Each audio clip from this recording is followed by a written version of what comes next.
IVM. Hey there, friend. If you're anything like me, then you have no clue what a mutual fund is, and your life might be subject to market risks too. So that's why you should probably listen to Paisa Vaisa by Anupam Gupta, who'll answer all your questions about mutual funds, financial planning, banking, all that money stuff. You know. Check out new episodes every week on the IVM podcast app and anywhere else you listen to podcasts.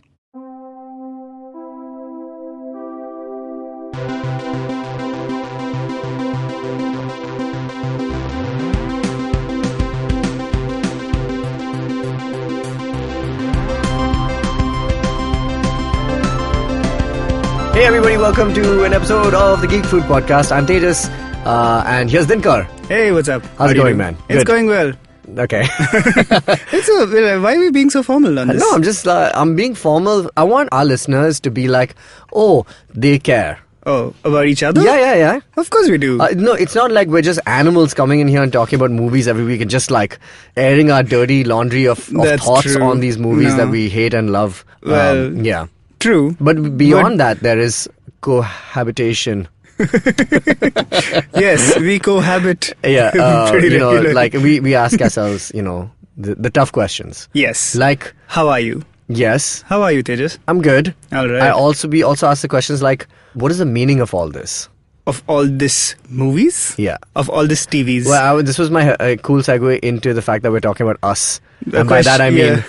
our lives. No. Yeah. But the movie Us by Jordan Peele. Yeah, this is us episode. This is Us. Oh my God, we already have a title. Yeah, correct. All right, done. Are we spoiling it? We should spoil it. I'd say we spoiled it in the last segment. Fair enough. Okay, cool. So we're talking about Us. For those of you who don't know, Jordan Peele, one half of Key and Peele, very famous Comedy Central duo. Also just prolific kind of writer, director. He's done a ton of stuff. They've made their own films together and separately. Jordan Peele famously won an Oscar last year for his screenplay for Get Out. And Get Out kind of added some much needed life to the horror genre in some senses. True. Where, he took a very interesting perspective to the terror that, inhabits these films. Like, we watch so many horror films and we don't know what is the cause for it. And mostly it's like ghosts or zombies or things like that. And in this movie, it was a deliberate perspective that was very telling of the state of America right now. And that's why it did so well. It was, at the time it came out, I think, very telling of the state. Mm-hmm. Thankfully, they fixed it. All the racism, they fixed it. Yeah, they fixed it. Now it's... I got they made a movie. I got the newsletter. Correct. Yeah. They made a movie and the movie changed everything. Yeah. Like Vivek Oberoi in Modi. That also, that's going to fix all the... It's going to fix all the problems. Yep.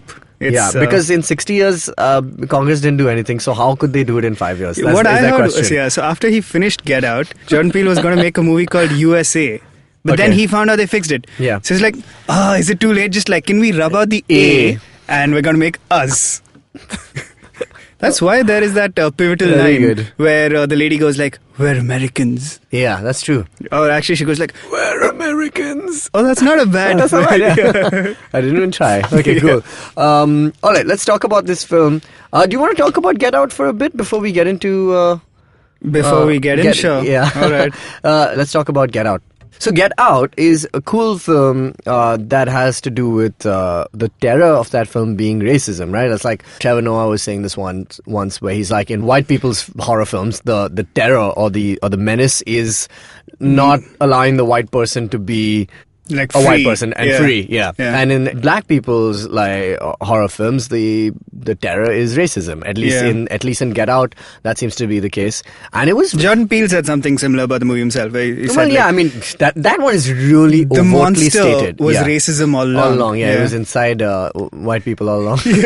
But the interesting thing about that film is that I think what he starts off trying to say is that this white family who kind of wants Chris played by Daniel Kaluuya in that to join them. So he's basically, the story is that he's this guy, he's a photographer and he's this creative dude and he's dating this girl whose name is Rose, and she wants to introduce her family to him for the first time. So they have to go to their their country style house, their suburban like house, which is this big lavish mansion and stuff like that. And once he gets there, he notices that people are really weird there. Even the so to speak, the help over there are like these black people who behave all the strangely. help are black people, which is already like which is already strange. By the way, the casting is so impeccable in this movie. Obviously, like the main cast is all spectacular.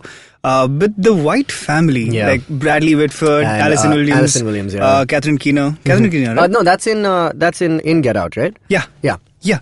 They are like, if you picture white family. American family, Perfect. that's it. Like Alison Williams is the typified white American girl. millennial white girl. Yeah. No, and she's great, because it's not like in that movie she starts off being a good person.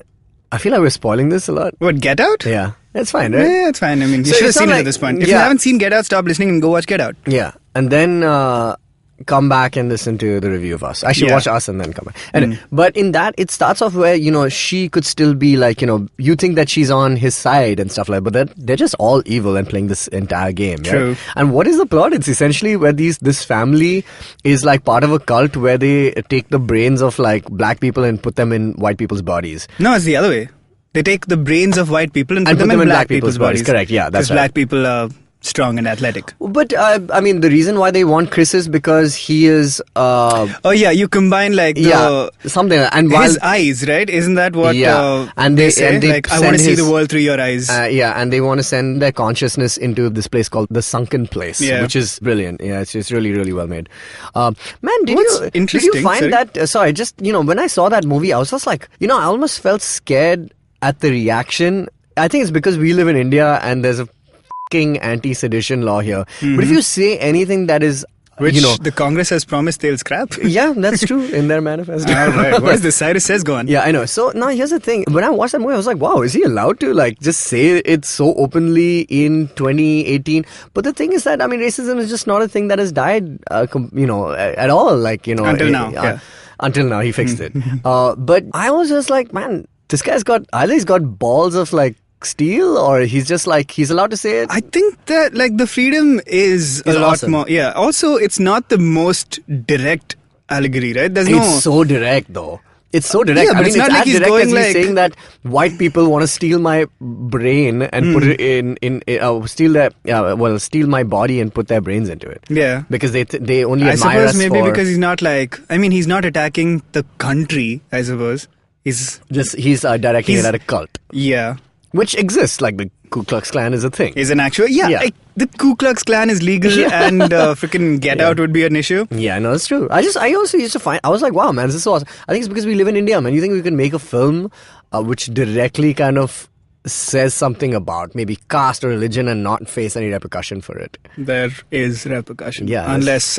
depends on what you're saying about it. Yeah, I think. But it doesn't matter. You say anything... I mean, like, what is it? Man, Padmavati... I don't think that's what that movie's called. Yeah, but for Much example, like USA became Us. Padmavati became Padmavat. Man, yeah, like, it's crazy, man. But anyway, just to... I would like to talk about, though, for a second before we get into Us, what Get Out did. Let's just treat it for a second purely as a film. Yeah. I think somehow the idea of monsters not being the driving force behind horror movies, it kind of started that trend. Plus also this entire trope of like the sunken place. Yeah.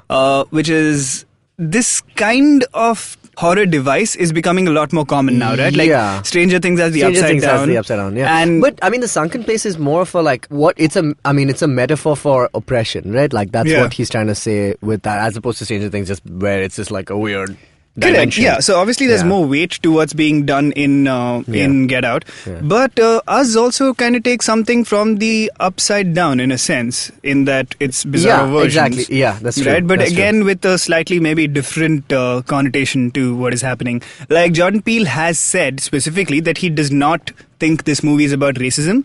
But which Get Out? Us. Oh yeah. Now not. we've smoothly transitioned into Us. Nice. Yeah. Okay. So yeah, he says he doesn't see it as a movie about race specifically, but I think you can still read it that way. You can read it in a bunch of ways, I'm sure, which we'll get into. But I think also another thing that he said is that he just wanted a great horror film. Like he just wanted to make a horror film. And there's a possibility that he gets slotted into this category where he's just the guy who makes horror films, but which have a metaphor for society, which I'm sure he doesn't want to kind of do. He doesn't want to be that guy because he's got a lot of talent. He's got a lot of skills and he's got a great scope that he can just he's doing Twilight Zone now. He's done really funny stuff like Keanu. So, and this movie is funny, man. Like I laughed it's definitely funny, in this movie, and I went and we saw it like a few days ago with a great audience. And it was like a full theater and stuff, and everyone was laughing at the right times, and nice. And like wooing, and there was a lot of like shrieking.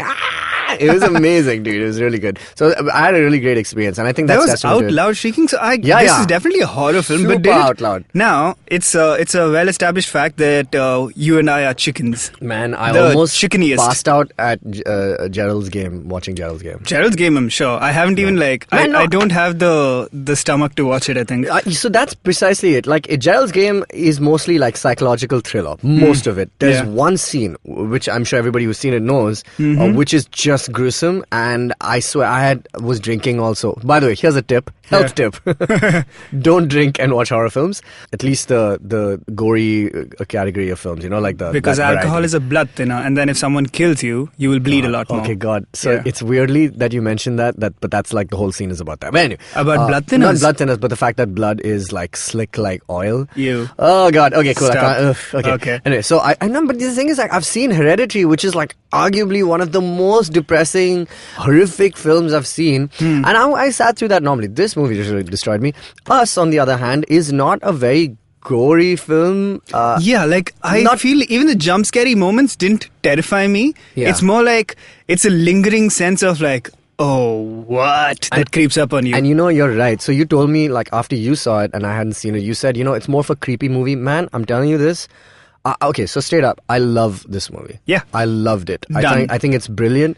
I think it has a lot to say, and I think it's beautifully made. And the other thing is that I didn't stop thinking about it. I didn't sleep that night. I kept thinking about the concept that was holding it together, rather than like trying to answer some of the questions that I had in the movie, because it's one of those movies. What, I really love movies that don't give you the entire picture. And that you have to kind of do the digging yourself. Like Hereditary is a lot like that, and the guy who made Ari Aster, the guy who made Hereditary, says that that movie is about a family, and you're watching the stuff happen, like things that have been orchestrated around the family, but you're watching it from their perspective. So you're seeing things that happen to them, and then at the end of the film you're like, what the did I just watch? And then if you read about it, you're just like, oh shit, all of this makes sense. Like all of it, it's just like, but it's from the perspective of the victim, so you have no idea what's going on. Right. And similarly in this film, you are with the characters for the most part. You're a little ahead of them because you know that, from the trailers and all that, there's a separate family, etc. Till a point in the movie, after which you're on the same page as them. Yeah. And I love that feeling. And I love that I had to dig after this film into, the theories and, what this was about and what it meant. And I had to research Hands Across America, things like that, for me to really understand what this might be about. But apart from that, if you watch it straight up, it's a glorious film with a cool plot and such powerful visuals. Definitely. In it. Man, the guy is awesome. After Get Out, I was like, cool, that was a great movie. But this movie has sealed the fact that this guy's a visionary. Man. He's a really smart guy. Yeah. Cool. We'll get into this movie a little more proper after this break. Hello, everybody. Welcome to another awesome week on the IVM Podcast Network. If you are not following us on social media, please make sure you do. We're IVM Podcast on Twitter, Facebook, and Instagram. The IPL's been going full bore this week, or for the last couple of weeks. If you podcast around that, we got a couple of suggestions for you. There is a new show that we've launched called What a Player. It's being hosted by Akash Mehta, the host of Vartalab, and Siddharth Dudeja, who is a really funny stand-up comic. Also on Cyrus Says, we've been doing this Wednesday episode called Lanso, Left Arm Not So Orthodox. On that, Cyrus is talking to a variety of different people about what happened the previous week in cricket. And if you want to get a historical perspective on what T20 cricket is and how it's come about, you might want to check out the show we did a couple of years ago called The Cricketwala Chronicles. It's hosted by Ayaz Memon, and in the first season, Ayaz examines how T20 cricket started. And speaking of the action this week, it's an abundance of Cyruses this week on Cyrus Says, as Cyrus Brocha is joined by Cyrus Oshidar, Adman and former creative director of MTV India. Both of them talk about the heyday of Indian music television and why it was a success. On Advertising is Dead, Varun is joined by his ex-boss Saurabh Kanwar, co-founder of ATKT. They talk about what ATKT does and how it's helping the community of college students, why the current generation is more equipped than the last, and more. On the Sponge podcast, Ambi Parmeshwaran talks about why it is crucial to say no to incompatible clients. On this week's episode of the Vishal Gondal Show, Vishal is in a conversation with Niyati Shah, who talks about the importance of sexual health, parenting, and spreading awareness about the subject. On our Kannada podcast, Thale Harate, Pavan Srinath and Ganesh Chakravarti talk about voting and predict election results with Karthik Shashidhar. On Dating is Garbage, the co-founder of Books on Toast, Anuya Jakatdar, talks about how the patriarchal system surrounds the institution of marriage. And with that, let's get you on with your show.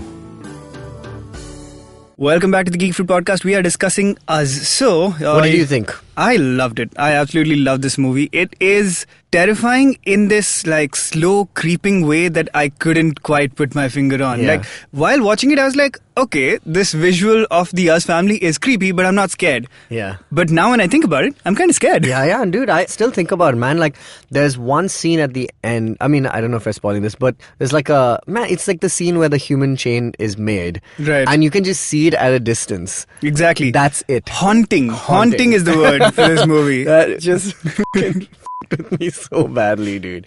Oh my god. And like fact that that's all their agenda is. Right. It's like you being around is incidental to the villain's plot in this film, Yeah. right? And they're just trying to get rid of you so that they can accomplish this higher purpose. It reminds me, I'm telling you, Hereditary is a lot like that. It is so wild. Are these both A24 movies? I can't be sure. I think okay. maybe. I mean, this is Monkey Paw Productions, which is Jordan Peele's It's his own thing. Man, I love those opening, that title. The Monkey's Paw thing? Yeah, that's great. really cool. So cool.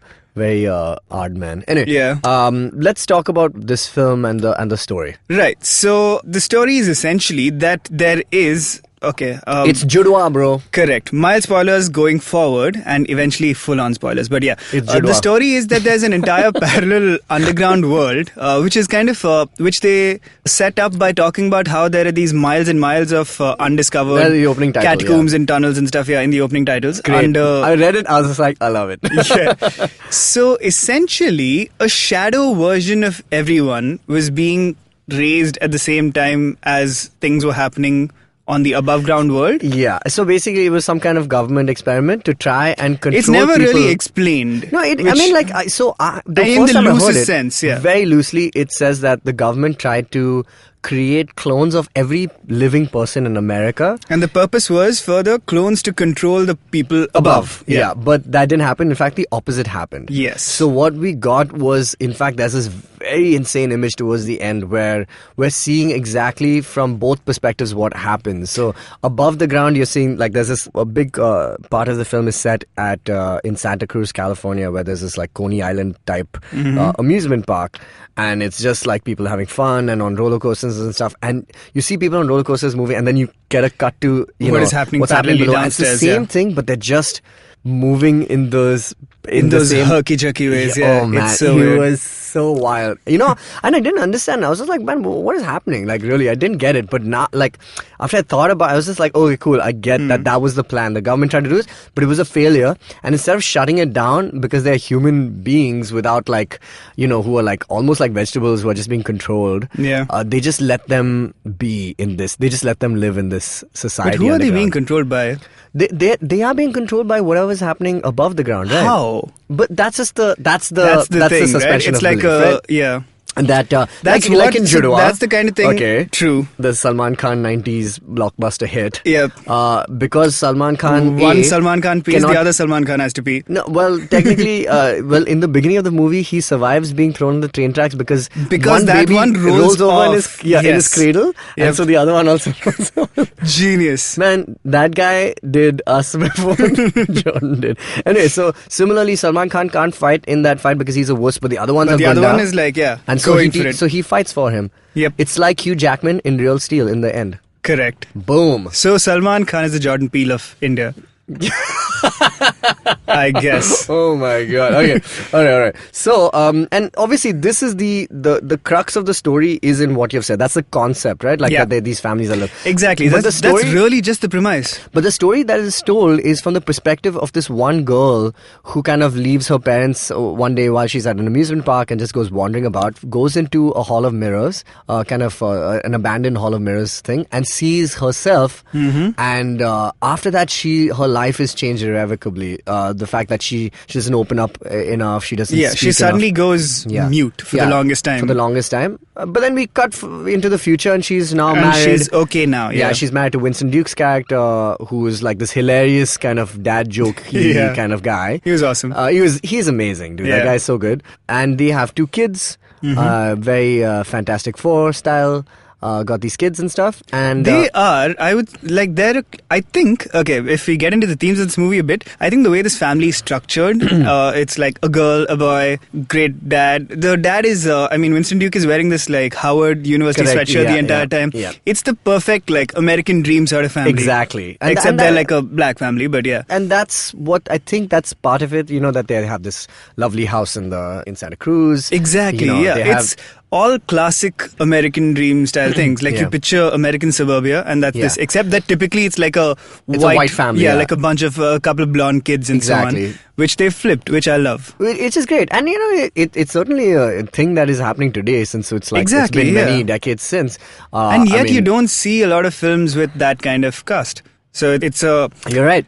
And it's something not... Jordan Peele has said. He's like... where he's like, will you continue to cast only black people, majorly in your films? Like, and he primarily. said, yeah. He's like, yeah, why not? Why wouldn't I? Yeah, he's like, why wouldn't I? No, like he is half and half. He's half white, half black. Yeah. So, but he's just like, man, we've seen enough movies with white people. True. Like, and that's, dude, it's awesome that he just, this is the kind of normalcy I think that we need, but at the same time, he's also kind of indicating that there is a reason for why he's doing it this way. Like, that's why he's, Yeah, but it's not like the not overt... in this movie as much. Exactly. Not in this movie as much. Anyway, so we see it from the perspective of Lupita Nyong'o's character, and finally, and she has kind of lived mostly her whole life fine, but in the beginning of this film, at least where this movie takes place, is that when they move to Santa Cruz's house where their grandmother used to stay, she starts to get very paranoid about things. She starts to notice these signs that are happening, lots of coincidences, and she because feels it is close to where she experienced at the first part of the film, where she was, she sees the echo of herself. Yeah. Finally, what happens is what do we call it? The tethered is what they're called in the film, right? The reverse is that ever family said in the film itself? Yeah, the tethered. Yeah. They are called the tethered in the film. Yeah. Okay, I might have missed that.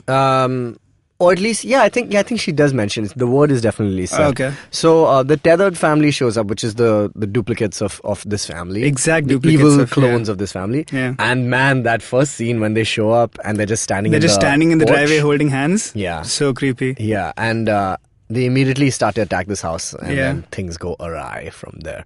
Man, such a great film. Such a great film. You know what I love also about these kinds of films? I love like the amount of Easter eggs, the attention to detail in this. The things like the 11/11 thing that is there in this. Yeah. Is actually just like 4 people or 4. Yeah, like, 4 ones. Yeah, it's 4 ones, and it's like present in so many parts of the film, and sometimes there are clues to what is happening. There's that. There's the fact that a weapon that is used by the tethered is like scissors, which is great because they're talking about clones, and like the fact that you need like 2 of those things to use. It's like It's so beautifully kind of thought out and great concept. Man, I love that. There kind are of a stuff. lot of layers to how this. So on the base of it, it's a relatively simple story. It's also not the most. It's not like this is a device you've never seen before. Exactly. Of like bizarro clones, like Coraline did it. It's partly based on like a really old Twilight Zone episode. Exactly. But what I love about it is that even though there are tons of homages in this film, it's still like the freshest. It's like what 2019's horror film should be. Yeah, exactly. Yeah. It feels like a very contemporary version of the same device. Yeah, unlike Mard Ko Dard Nahi Hota, which you hated. Yeah, why? I brought it up, no, because, how you mentioned that was just a set of, like, pastiches, like, in a row. Yeah. This film strives to create its own identity and its own kind of visual texture. Man, there's some images that are so powerful in this film. I mean, of course, there's one thing about, like, which I've always loved, ever since I saw, I've seen, like, I read this article about this show called Insecure by Issa Rae. I can't remember her name. Mm-hmm. But it's about Issa Rae, how cinematographers have to light black people and have been doing it wrong for so long. But now we've got it right, and like how they use blue light and stuff like that. And Moonlight, the movie when it came out, was shot exquisitely. Yeah. And like in this movie, it's like a bunch of black people, like two families literally, and a lot of it's happening at night. Yeah. And they have lit it so well, and it's so like it's insanely well done. Yeah. Man.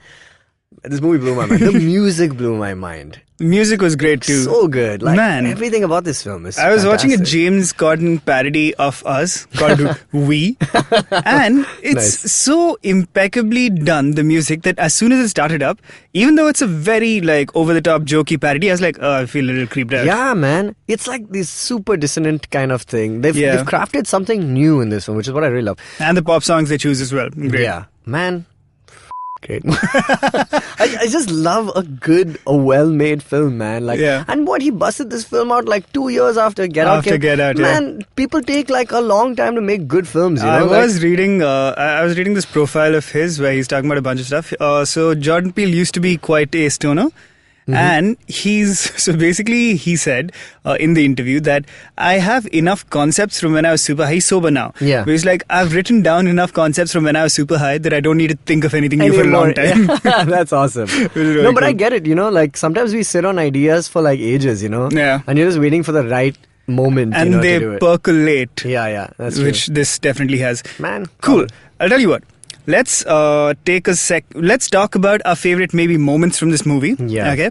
Then we'll take a break, and then we'll come out, and then it's spoilers time. Full spoiler territory and fan theories or whatever. Yeah. By the fans, it's our theories. Correct. Cool. Give me favorite moments. I think definitely there's one moment. I mean, the living room scene when they kind of are speaking together for the first time. I thought that was brilliant. I think it was just the first time Lupita talks, you're just like, oh, shit. Oof, gosh, it's absolutely great. Man, she is so good, by the way. Lupita Nyong'o is one of the best actresses. Like, I mean, she's won an Oscar. Yeah. But, she is, like, killing it. Like, she's so good and she's playing two vastly different, actually, if you think about it, very similar in some senses, but but very vastly different characters, but they obviously have to look the same. But man, they've done such a good job that even though they're the same, played by the same actors, they all look very different, man. One obviously has visible scars on his face, the son, but like everybody else is just like, looks like menacing. You can't believe that Winston Duke has played both roles, like one is just like, almost like M'Baku, like just big. Big hulking dude, yeah. And the other one is like this, like super, cheesy. Yeah, it's dad. amazing how. So, like, Winston Duke is just an intimidating figure, right? If he's standing next to Lupita, he looks like a mountain of a guy. Yeah. And yet, he's not threatening at all when he's in his like normal avatar. But as soon as he's the tethered version of himself, he looks terrifying. Man, it's just like it's a slight difference in posture. His his attitude when he moves around. Yeah. Totally transforms him. Man, and also there's something, man, so this movie is so funny. Like, there's so much comedy, obviously, thanks to Winston Duke. But, like, just generally also, I didn't know how to, it did not change the tone of the film for me at all. But, like, there's a lot of very high stakes happening, right? People being killed off left and center. But there's still room for, like, jokes. Everyone is super chill at some points. Like, Winston Duke's character gets like hit in the leg and he's crawling most of the film, or he's like limping most of the time, and like he's at very many points in this like about to face like imminent death by his auto, but he's still making like cracking wise and stuff while that's happening. He's like, yeah, no man, please don't do it, man, I'm not ready for this. Stuff like that, which I found like incredibly, I mean, like it was funny, but it was also very in character also. Yeah, and it wasn't funny in like a disrupt the flow kind of way. Exactly. For example, there is a moment where Tim Heidecker and Elizabeth Moss are in this movie, and they're fantastic as well. Literally, so good. Everyone who's in this movie has done an amazing job. Yeah. Anyway, so the tethered version of Tim Heidecker is chasing Winston Duke's character, and he's hiding out in a boat. And as soon as Tim Heidecker's like tethered version opens the door, he fires at him with his gun, which turns out to be a flare gun. Yeah. And it just kind of like it's a Chekhov's flare gun, if you will. But yeah, so like he fires, and the flare just goes out and goes like poop. And his face is not even like he doesn't do a classic like oh shit or anything. His face is just like oh man, come on. And that's a hilarious moment, but also it's scary. Yeah, because especially because the flare is lit and it's like just red in that room, and then it cuts to a wide where you don't know what's going to happen. Exactly. It's brilliant, man. It's like incredibly well made. That entire sequence in their neighbor's place and their friend's place is so funny because of the AI in the room, Ophelia. I love that as well. Yeah. Things like that, and it's weird because they're twins. That family has like 2 twin girls. Yeah, which is obviously like a Shining reference. So I didn't even think about it because at the beach you don't really see them for their normal versions in the beginning. Mm-hmm. But the moment they change to the tethered versions, you're just like, oh shit, totally forgot that they're twins, and now that's a direct kind of Shining thing. Yeah, twin sisters always a Shining reference. Like even in real life, if I see twin sisters, I'm like, you creeps. Yeah, I will not come play with you. Oh god. And then you ride off on your tricycle. And then I ride off on my tricycle. I go everywhere on a tricycle. But yeah, so I mean, that entire sequence is amazing. And like one of my other favorite moments is when they're deciding who gets to drive, and they're all discussing I was just about to talk how about many that. kills the kill count. The kill count. They're just like, I killed my counterpart, and I killed somebody else. So funny. It's amazing, dude. Really nicely done. Cool. Let's take this break and come back and talk more about us.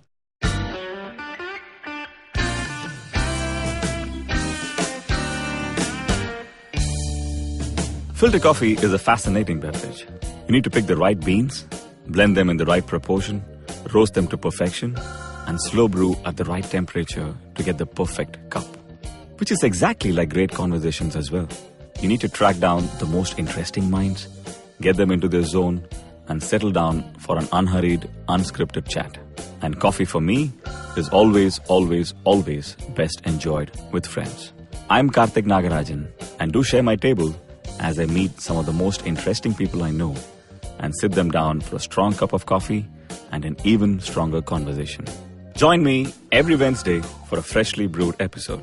This is not frappe. This is the Filter Coffee Podcast.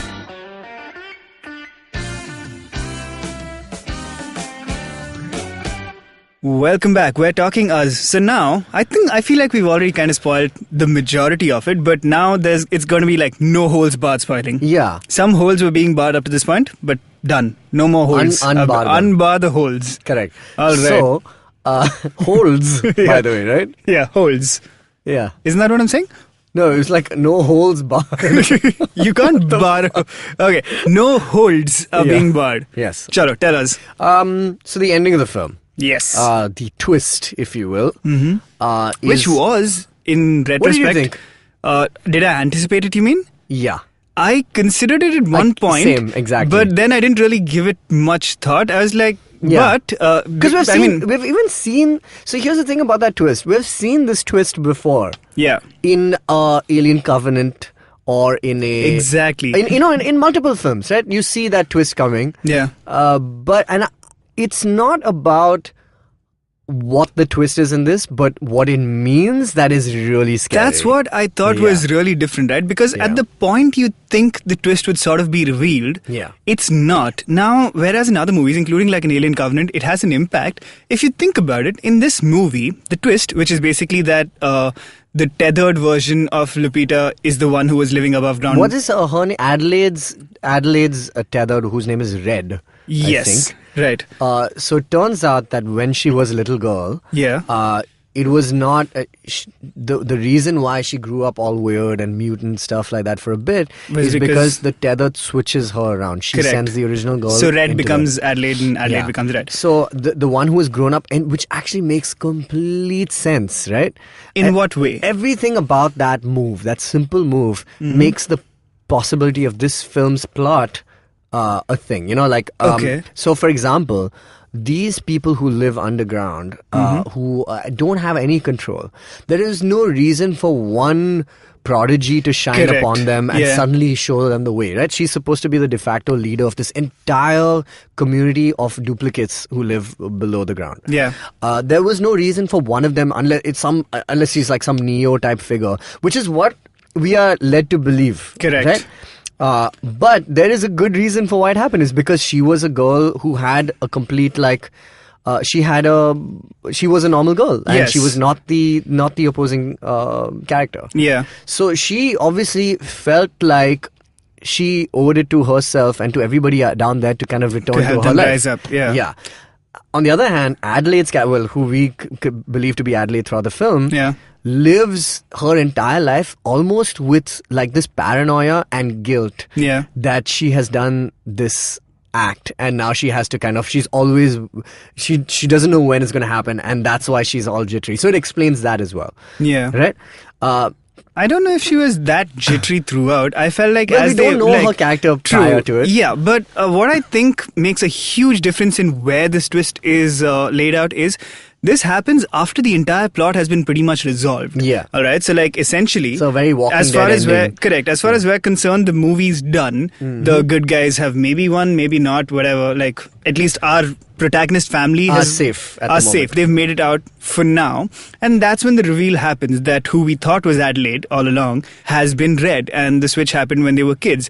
But if you leave that part out of the movie, Adelaide's a heroic character. She's a strong woman who cares for her family, who was willing to go to any lengths to protect them. And just the fact that she was tethered at one point, who made it out. It's interesting to think about how that colors her opinion of her. So now, because as far as actions go, she's the hero. She is the hero, but and I mean that's really, it's another point about class system and all that stuff that they were trying to make. But for me, what it feels like is that she's the hero. She's kind of risen up, but there's one small loophole, which is that if the tethered are being controlled by the people above, then how was she acting upon her own free will and stuff like that? I don't know if that's a loophole or that's something that's just left like this. Which is why she is a kind of a Neo anomaly kind of character, and she's able to break out of this. But they leave it pretty ambiguous as to the actual mechanisms of this. Exactly. Which is okay. That's totally fine. I was absolutely fine with that. But it gives her character a lot more depth, because I feel like she okay, let's just get to this, what this is an allegory for, which is that from what I didn't see it when I saw the film. I didn't get what they were trying to say. I was like, well, is it about guilt? Is it about is it about just because she's taken this person's place? And then I had to read about Hands Across America. I was like, why is this such a big deal? Did it actually happen? And it turns out that Hands Across America, which is this human chain that everybody wanted to make back in the 80s, when there was this craze for celebrity-led charity drives like Live Aid and things like that. This was an attempt to do something similar, where they said that all Americans will hold hands from one coast to the other. And that will help us raise money to help homeless people and just basically the impoverished and stuff. But that was a complete failure. And I don't know how, but it's very smartly used as a jumping off point for this film, where what they're trying to say is that these people who live underground, that's a metaphor for people who are underprivileged and who don't have the opportunity to rise. But all they needed was the chance. And if they did, like Adelaide's character, they would seize it and make an amazing American dream life for them, right? So, and which is great. It's actually a really strong idea. If not said explicitly throughout the film.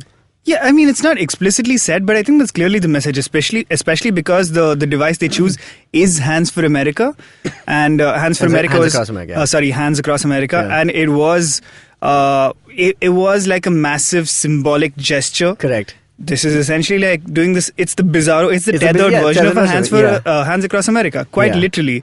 And so that's what I mean when I say that when we find out that Adelaide was a tethered all along.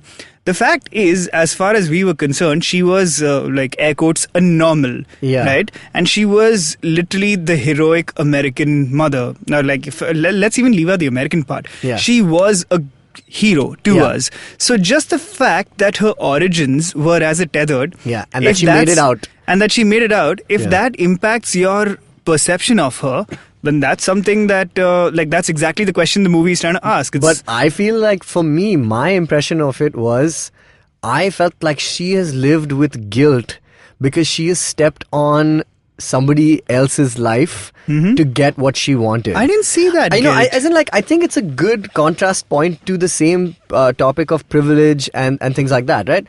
I mean, how our current system works is that there are some people who have opportunities and some don't, right? And some people are getting opportunities because some people don't, right? Like, there's only so much, apparently, at least that's what we've been led to believe, this 99 versus 1% or whatever, right? You're basically stepping on the shoulders of others to kind of reach where you are. Yeah. And for me, that's like that's also a point that, you know, she kind of stole this girl's life, and she used the chance she had to make whatever she could. But she has lived with this paranoia that she has done something wrong to get to that point. Yeah. Do you know what I mean? Like, that's I also guess like I see where you're coming from. Yeah. I mean, maybe it's like that's obviously very open to interpretation. I didn't see it as paranoia and like an always looking over my shoulder because I'm scared someone will take it kind of thing. Yeah, not like, I mean, that's the visceral version of it. There's a very physical embodiment of somebody trying to kill you because you stole their True. life. But like, I'm just talking about the just like from a concept level. I you know? saw it as more of like, I mean, I really thought of it as defiance. Like, I've gotten here and nobody's Who going to are take you that take- from me. No, and that's how Yeah. she concludes her own story, right? She takes the matter into her own hands and said, I have fought for this. I stole your life. I deserve this life. Yeah, and she's been like that throughout. Like, Yeah. When, I think it's great. I also just think that there's also this other point which is also leads Probably. back to the same topic. you know, the same obviously. idea. It's just like a Yeah. slightly different variation. Here's another thing. Did you read the theory about Jason? Yes. This is also a fucking It's great a theory. bizarre one, which I believe has been refuted already. I mean, sure, but there's But a it's an lot. interesting interpretation. There's a lot to read into it because there are many scenes that corroborate it. Now that I've checked out like the Yeah. subreddits and stuff, so there's a theory that Jason is also current Jason is a tethered also. And the switch happened And there this- as well. Yeah, the switch happened when she basically went and took her son. Yeah. And or at least the tethered version. Yeah. And brought him into. So when society. would the switch have happened? I think I'm not sure, but like it must have happened when he was born or something like that. Because I remember she says something in the living room saying that, you know, you first had this child, then when your second child happened, she was cut out of me. Do you remember? She says like, Yeah. So maybe there's something that's one point. The second thing is that when they're on the beach, and this is something that I read as well, we're on the beach and all the girls are, you know, playing and stuff like that, and one of the girls says. It's like your brother just keeps digging holes in the ground or something like that. Like something as ambiguous as that. There's a lot of clues that you could read into it. And the last scene, of course, when they're in the ambulance kind of heading out into the sunset or whatever, Jason looks to, you know, Adelaide and, you know, looks at her like very knowing look saying that, oh, you done or like you he's like, kind of aware and Yeah. what he does is like he pulls his mask over his face, you know, Yeah. like to say like this is what we're going I'm to be one of living you. with. This is what we're going to be living this lie, you know, Right. for forever. Which is I love that kind of shit, man. That is really I am cool. Such a sucker for this kind of stuff. I mean, you at know? least when I first saw it, I had no inkling that this was a possibility, and I read it as him because he was kind of locked away in a locker the Can I entire tell time you the the climactic other- fight happened. terrifying thing about this? Yeah. Okay. So, you know, he keeps playing with that spark With thing. the lighter thing, yeah, the magic trick. So apparently, his version underneath, who had to copy everything he's doing, didn't have that and had a So match. every time he And so lights that's it, why he's burning his face off. And then there was somebody who says that, you know, at the end, so basically there's this entire thing about rabbits, and it's a metaphor obviously for things that multiply, you know, and that's basically it. But they also eat the rabbits in the this underground world for them to sustain themselves, which is like gruesome as all hell. And at the end he has a rabbit with him, which makes it a lot less kind of sweet. He has a rabbit with him in the ambulance? Yeah, in the ambulance. He's holding a rabbit with him. I didn't remember that. Yeah, and it's a lot less endearing when you see it from the fact that that he's gonna eat it. Yeah, it's just amazing. It is amazing. So the fact that this movie can be interpreted at so many levels. Now, I think I might be wrong, but I feel like I saw some sort of headline where Jordan Peele was saying that's not really what happened.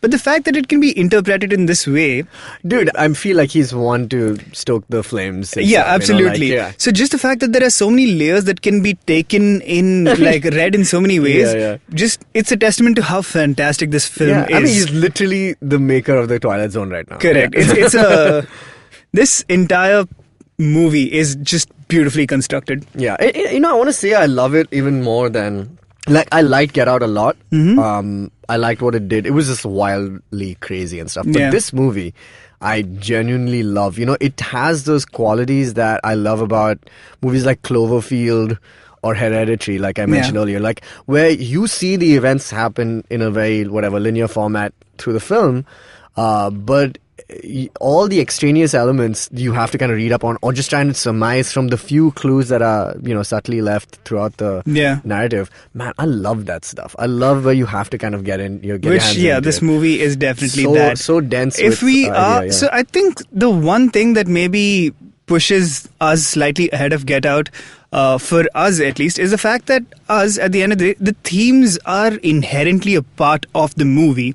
And like the idea of what race relations are in America, while it's really important, it's also integral to that movie, and it's not going to be super integral to like specifically our lives, right? We have a lot of context because culturally speaking, we've been raised on the same stuff all our lives. Correct. So we identify in a lot of ways. Yeah. But I also mean, we have not a similar history, but we know oppression. Exactly. So, but it's not directly about us. So there is maybe like a slight remove. In this case, the movie is just, I think, like a really well done piece of art. Can speak to anything. So Get Out does that to some extent. I think this movie does that to an even greater extent. I agree, man. Like I think this thing has like some gigantic scope and like vision.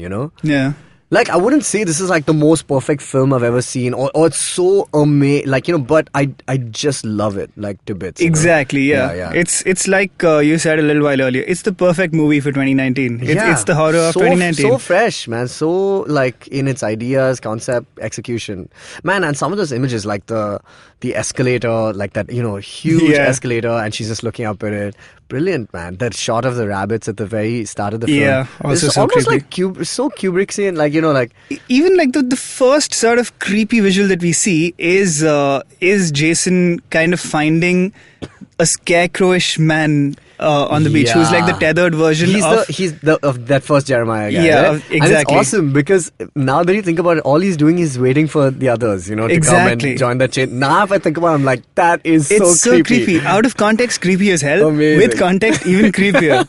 Yeah, exactly. Yeah, there's a lot that this movie can mean, I think. Yeah. Especially if we watch it multiple times, which I suppose we will. So many good like Easter eggs, like I was just mentioning as well. Like I Got 5 on it, which is also like this song about how a bag of weed costs $10, and if you put 5, like it's about one guy saying, I got half of it, so can you get the other half? Which is brilliant. I didn't know that at all. Yeah, that's holy shit. Like, there's so much of this. It's so loaded. Like you can tell when a movie has been made with like care and vision. Like there's so many of these like detailed things. Apparently there's a lot more like there's aerial shots of people which kind of make shadows of like the 11:11 thing. Oh really? Yeah, if you read the verse what Jeremiah 11:11 is, it's like people you'll pay a price. Yeah, I mean, it's it's brilliant. It all fits in really snugly. I mean, it's also such a wide-ranging theme that a lot of stuff could be interpreted in that way. No, and it works on so many levels. Like just as a straight-up horror film, it works. As a layered film with subtext and stuff, it works. Just as a universe of things, also it does. So, man. That was an emphatic table thump. Is I think the perfect summary for this movie. So yeah, just in closing, I do want to say that. There are parts of this movie that specifically reminded me of a time when I went to Juhu Beach, when I was like about 7 or 8. Yeah. And you remember there'd be these like guys with these robots and you could put on headphones and get your astrology future told correct. to you. Yeah. Yeah, something like that. When I went to one of those robots, except under the table was like a tunnelish thing, and I happened to go down it, and there I met my tethered version who nice. took over my life, and that is I, as we speak. And the movie I. So yes, I am the star of the movie I. I am the red of my own life. I Dinkar. Yeah. All right. This has been the Geek Fruit sell yourself podcast. to Apple. So yeah, tell us what you thought of that final twist in this episode and the movie Us and how you interpreted it, because I'm sure this is open to so many ways of reading Yeah, it. man. Oh, brilliant. Give us your favorite fan theories. Yes, and tell us something we missed, man, because I would love to hear more. Yeah. In fact, I'm still not done with that with the Reddit thread on this. Oh yeah, definitely. Yeah. All right. See you later, you nerds. Do you wish you were smarter? Well, so do we. But the next best thing? We could make you sound smarter. And to help you with this endeavor, we are Simplified, a podcast that attempts to break down the complex world around you with a little knowledge, a lot of poor jokes, and a ton of random trivia. Episodes out every Monday. On the IVM podcast app or wherever you get your podcasts. See ya! Hey Meghnad, do you know how to citizen? Hey Shreyas, do you know how to citizen? Hey Meghnad, do you know how to citizen? Hey Shreyas, let's just do a podcast about it. Let's do a podcast about it. A podcast is called How to Citizen. In every episode, we get a new guest and discuss one chapter from the 8th grade civics textbook. Think about it as 3 friends revising before a test. And we go back to school. There's nostalgia, there's trauma, there are lunch breaks, there are favorite teachers, there are horrible teachers, there's everything. So every Tuesday we bring in a guest on the podcast and we ask them a very simple question. Do you know how to citizen? Meghnad, I think the question is, do you know how to citizen? But Shreyas, I'm asking you this question. Do you know how to citizen?